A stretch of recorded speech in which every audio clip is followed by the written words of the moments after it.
আপনার কি বলবো, এটা মন মানসিকতার ব্যাপার। আপনারা যে এই ধরনের যদি কারো মন মানসিকতা থাকে তাকে ওখান থেকে অবশ্যই একটা ভালো একজন সুস্থ ধারায় সাংবাদিকতা করেন। সাংবাদিকের কোনো বন্ধু নেই।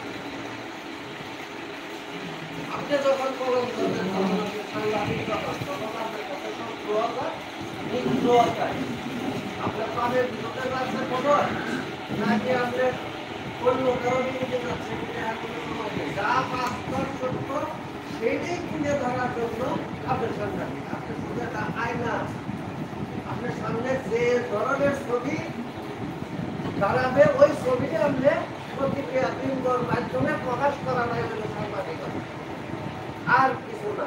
যাই হোক, এই বকুল ভাইয়ের স্মৃতিচারণ সম্পর্কে আমি ছোট্ট উদাহরণ দিয়ে কথাটা বলবো, আমি আমার বক্তব্য জানবো।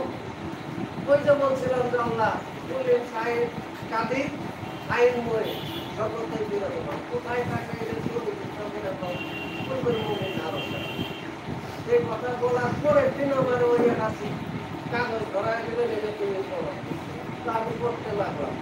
ওইটা নিজে আমি হতভম্ব হয়ে গেলাম, এইটা কি লেখছে, সে কি লেখছে, গোটা রম্য চালিয়ে বুকে তোদের বুকে দাবা দেখা এ ফোটা তুমিও কি চাই, আমি আশ্চর্য হয়ে বললাম বকুল ভাই এর বেশি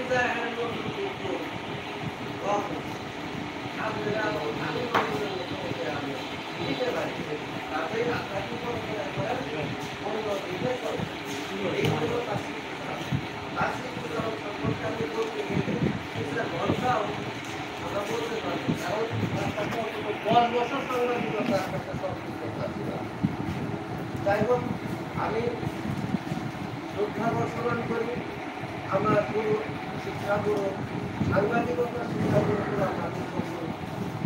প্রতিষ্ঠাকালীন সাধারণ সম্পাদক